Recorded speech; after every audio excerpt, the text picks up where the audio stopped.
Okay so alright, हमने कर लिया था कहाँ तक? हमने कर लिया था दो चार्जेस की बेसिकली प्रॉपर्टीज हम कर रहे थे. Two properties we have completed, additivity and what, quantization of charge. Additivity का मतलब हमने बोला था कि the total charge of the system is directly obtained by adding all the charges algebraically, right? Like if any system is containing n charges q1, q2, q3, so on qn, then the total charge will be obtained by q1 plus q2 plus q3 up to so on. Whatever sign would be there, we need to take the sign in addition as well. जैसे 3 coulomb minus 4 coulomb plus 5 coulomb, so 3 plus minus 4 plus 5. So in that way we need to add. That was the additivity of charge. Quantization of charge, that minimum amount through which the charge can be transferred from one object to another. And we know that the minimum charge that can be transferred from one body to another would be equal to the charge of one electron, and charge of one electron is 1.6 into 10 to the power minus 19 coulomb. It means the quanta for charge would be 1 electron. Then afterwards we can just transfer 2 electron, means after 1.6 into 10 to the power minus 90 coulomb, we can transfer only and only 3.2 into 10 to the power minus 19 coulomb. We cannot transfer any charge in between them. So that's why we obtain the result. The quantization of charge means the charge is always integral multiple of charges. Q is equals to any. That was the quantization of charge. Second property of the charge. Third property which we need to study would be the conservation of charge, which we have studied in earlier classes. So third property of charge is conservation of charge. Conservation of charge. Just like you studied the conservation of energy, the same statement would be applied here. Conservation of energy states that the energy cannot, for an isolated system, the energy cannot be created, cannot be destroyed. It can just be transformed from one form to another. In the same manner, we will be defining the conservation of charge. The statement would be that for an isolated system, very important word, for an isolated system, isolated होगा तभी apply करेंगे. For an isolated system, the total charge of the system will always be conserved. It cannot be destroyed. It cannot be created. Right? It can be just transferred from one body to another. For example, let us take one system in which two objects A and B are present and both are neutral right now. So if I'll be asking what is the total charge of the system, so Q system QS will be 0 plus 0, obviously. So answer will be 0, 0 coulomb, no net charge. That is, the whole system is neutral. Afterwards, what happened? Let's suppose you can say A was Na and it was Cl. So tendency of sodium is to lose one electron, while the tendency of chlorine is to gain one electron. So Na will be releasing its one electron, and chlorine is there which is about to accept and gain that electron. So after transferring of the electron, the situation will become, A will become plus because Na plus. After releasing one electron, Na will become plus 1. And similarly, B, that is chlorine, it will become minus. So plus 1, minus 1. If I will be counting after this transfer of total system charge, total charge of the system, it would be plus 1 plus minus 1. Charge of A, charge of B. Again, it is 0. So we'll be saying that the total charge of the system always remains constant. Got it? So how many of you understood that was the third property of the charge? So let us start next. What is the basic difference between the mass and charge? What do we understand? Or what is the basic difference between mass and charge? So what would be the major difference between charge and mass? Should I write in that way? So it would be easier for you. Charge and mass. Right? So charge. A body can possess charge definitely will be having mass. अगर किसी body पर कोई charge है तो 100% उसका कुछ मास होगा।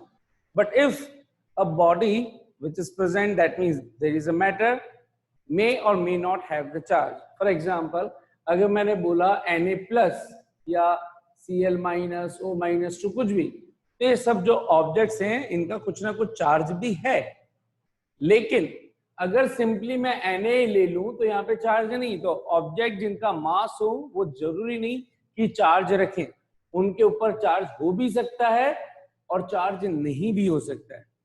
ठीक, सो एक तो मेजर डिफरेंस ये हो गया कि हर एक मासी ऑब्जेक्ट के ऊपर चार्ज हो जरूरी नहीं, लेकिन हर एक ऑब्जेक्ट जिसके ऊपर चार्ज हो उसका मासी ऑब्जेक्ट होना कंपलसरी। सेकेंड, हमने बोला चार्ज इज कंजर्व, तो ठीक वैसे ही ऐसे बोला जाता है कि मास इज ऑलवेज कंजर्व, लेकिन अभी तक इसका रिलेशनशिप एस्टेब्लिश नहीं किया गया है properly. Next property, mass the force of attraction, universal law of gravitation आप लोगों ने पढ़ा होगा, m1 m2 distance between them r, so F is equals to g m1 m2 upon r square.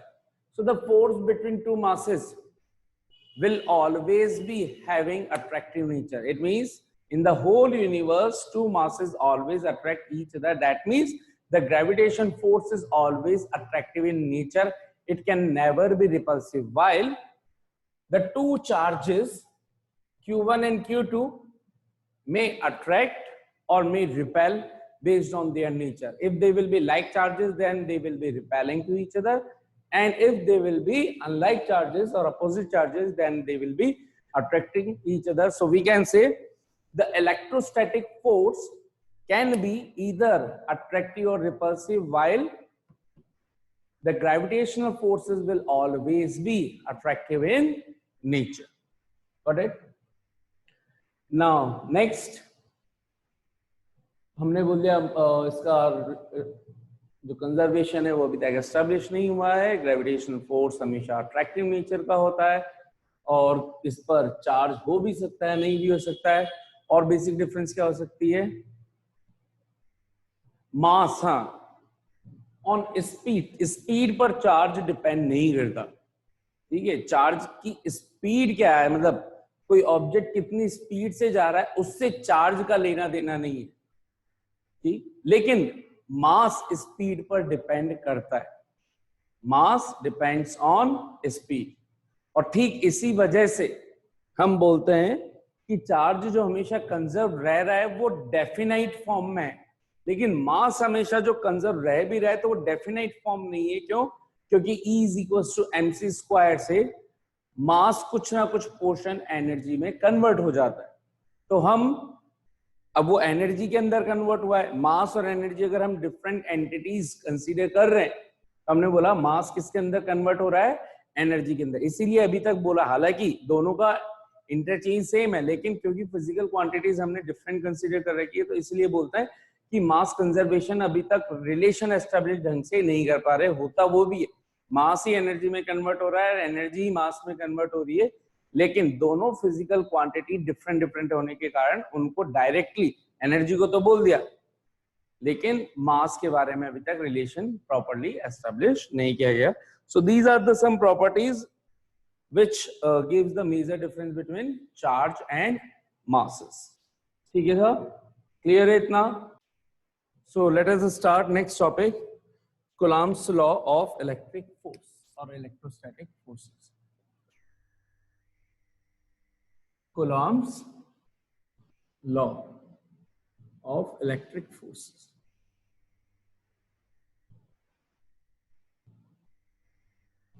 तो कूलॉम था, उसने ये किया, उसने इलेक्ट्रिक फोर्सेस क्या होते हैं या इलेक्ट्रोस्टैटिक फोर्सेस क्या होते हैं उसके ऊपर स्टडी करी और एक रिलेशन दिया। माइट भी हो सकता है उसने किसको स्टडी किया हो? न्यूटन के स्टेटमेंट को स्टडी किया हो कि ये साहब m1 है, ये m2 है, और इनके बीच की डिस्टेंस अगर r है, तो law of universal law of gravitation क्या बोलता है? The force is directly proportional to m1 m2, दोनों के मास के प्रोडक्ट के बराबर और उनके बीच की जो डिस्टेंस है उसके स्क्वायर के डिस्टेंस के स्क्वायर के इनवर्स के प्रोपोर्शनल होता है। कूलम्ब्स लॉ ने भी कुछ इसी तरह का स्टेटमेंट दिया। According to the law of Coulomb's या Coulomb's law of electric forces, if two charges q1 and q2 are kept at some distance apart at a distance r, that means the distance between two charges from their center to center is small r, then the electric forces present between them based on whether they will be attractive or repulsive doesn't matter. The magnitude of forces between q1 and q2 will be directly proportional to the multiplication of both the charges q1 q2 and inversely proportional to the square of their distance. That means f is directly proportional to q1 into q2, and if f is directly proportional to 1 upon r square. By combining both of them, we will get f is directly proportional to q1 q2 upon r square. Once we remove the proportionality sign, some constant may come k q1 q2 upon r square. That is the Coulomb's law of electric forces, of where k is in SI unit. In SI unit, k was found to be after experiment 1 upon 4 pi epsilon naught. k की value कितनी आ रही है? 1 upon 4 pi epsilon naught, जिसकी value होती है 9 into 10 to the power 9. k की value कितनी हो जाएगी? 9 into 10 to the power 9. So this is the Coulomb's law. ठीक है, जल्दी बताइए कितनों को समझ में आएगा Coulomb's law?